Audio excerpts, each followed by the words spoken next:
Hey guys, I'm Marta Geek. In this video, I wanted to share my favorite gaming devices of 2023.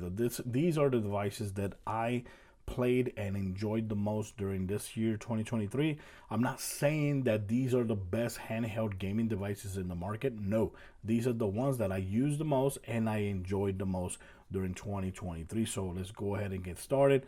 First of all, of course, number 5, it's the PlayStation Portal for the PlayStation 5. Now, one of the reasons is why I added this to my top 5 is because it's a gaming device. Even though, yes, it's a PlayStation 5 accessory, it's a gaming device. You know, it's a gaming device that you sit down. You can sit down in your home. You can sit down somewhere, anywhere in the world. As long as you have a good connection, a good Wi-Fi connection, you can actually play your PlayStation 5 anywhere in the world. But of course, it's not a console because once it's not connected to the PlayStation 5, right? This is just a brick. You know, that's why I had to actually change the title of my video, because I was actually going to name it my top 5 handheld gaming consoles of the year. And I can't call this with a straight face a console, because it's not a console. It's an accessory that if it's not connected directly to the PlayStation 5 via remote play, it's just a brick. You know, it's just a brick.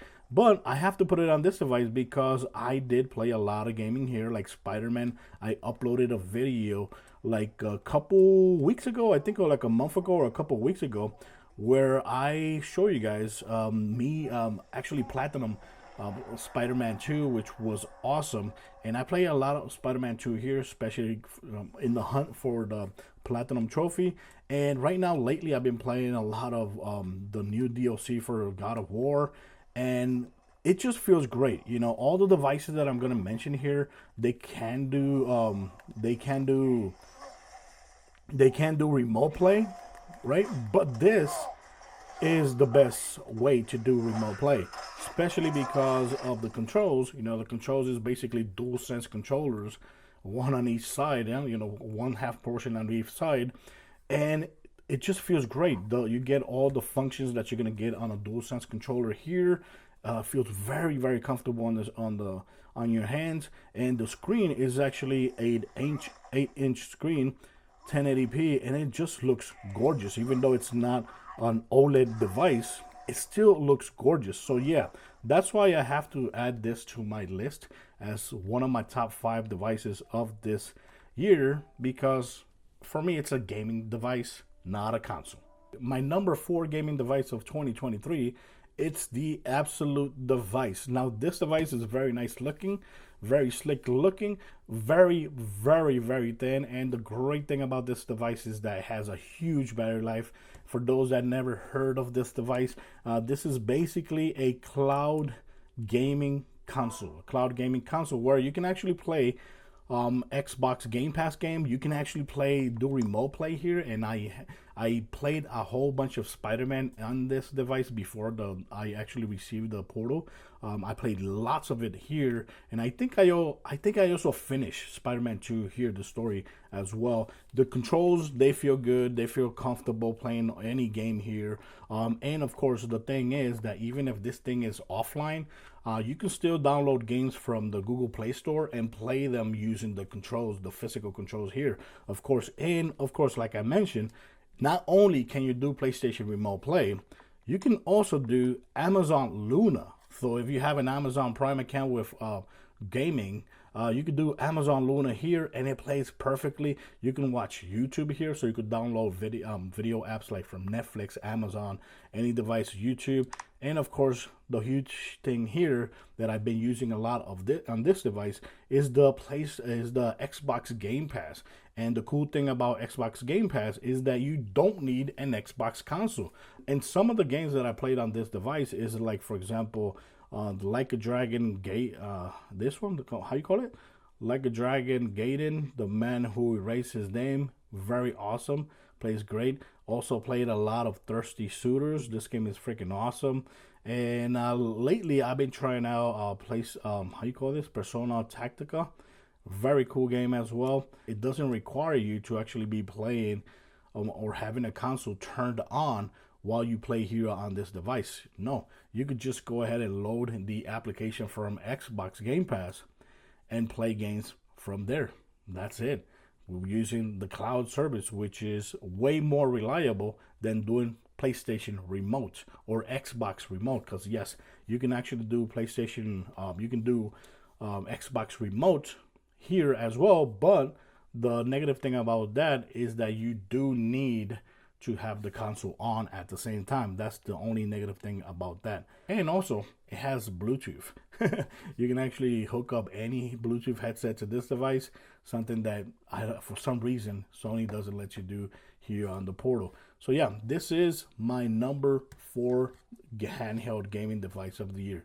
My number 3 device is the OneXFly from OneXPlayer. This device is a beast, and that's one of the main reasons this is on my list, is because a lot of the games that I couldn't play on my Steam Deck, I actually ended up playing it here, especially because I wanted to play the game at a higher settings, making sure it actually looks as beautiful as possible, because this device is a beast. This, of course, has a 7-inch screen, 1080p screen, 120 hertz when it comes to frame rate, and also it has 32 gigabytes of internal storage. It has one of the latest AMD Ryzen processors, which is a beast.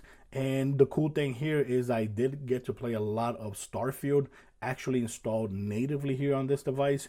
And I actually finished, I think it was like 2 or 3 new game plus only here on this device, not using the console, here on this device, and it was a blast. And of course, with the 7-inch screen, it just, everything looks nice and beautiful. I like the RGB around the device. I think it looks great.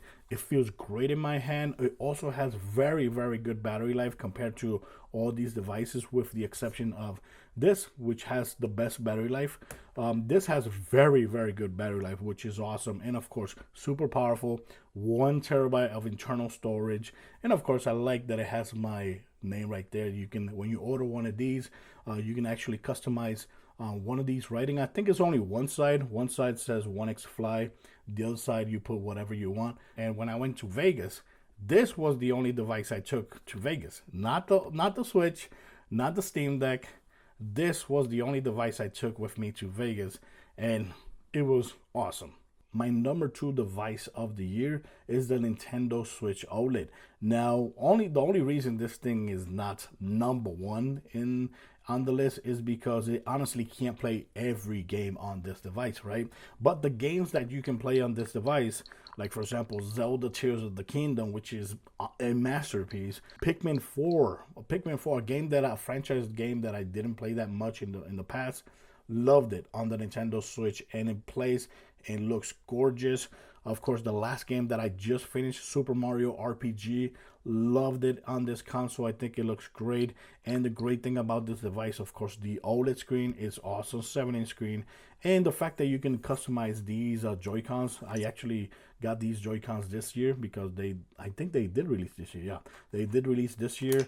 The fact that you can customize the way this looks, I just love it. It's one of my number 1 devices of the year. Obviously, of course, I can't wait for the Nintendo Switch 2, because with the Nintendo Switch 2, we will be able to play more better ports than what we've been getting here. But, you know, the last port that we got here that honestly plays pretty good, considering it's the Nintendo Switch, is Hogwarts Legacy. I already uploaded a couple videos for Hogwarts Legacy, and I'm impressed that it actually runs pretty good. Another game that I played a lot for AEW Fight Forever. I think it looks great here on this device. We just got Batman.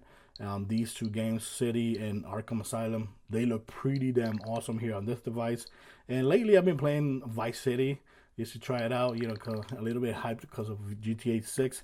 But yeah, this device could have been number 1 if it can actually play more games at a better quality, just like all the Nintendo Switch games that are there in the market this year. Super Mario Wonder, another amazing game, platforming, beautiful looking. So yeah, that's why this device is actually my number 2. And of course, has Bluetooth. Battery life is also pretty damn good on this device. And yeah, when I'm not taking the Steam Deck or the other device, this is the device I'm taking with me almost everywhere, especially because it's so light and so thin compared to all the other devices. So yeah, this is my number 2 device of the year. And my number one device of the year is the Steam Deck OLED. Of course, this device, the OLED version came out later this year, but during the whole year, I played on my Steam Deck like almost every single game that I wanted to play. I played it here on the Steam Deck. It was my default console to actually go to and look for the game on the device. 2K23, I loved it. I played like over 60 hours of gameplay here. I just got Baldur's Gate 3, which it's okay. It's really not for me, but you know, I got it there. Really cool game. Mortal Kombat, played a lot of it here on this device. RoboCop as well, you know. And the cool thing is that, of course, it has a great library. Almost every single PC that comes out, you can actually play it here. The only most annoying thing about the Steam Deck OLED is, in my opinion, is the fact that you can't install natively Xbox Game Pass games here. That's the only negative thing I would have to say.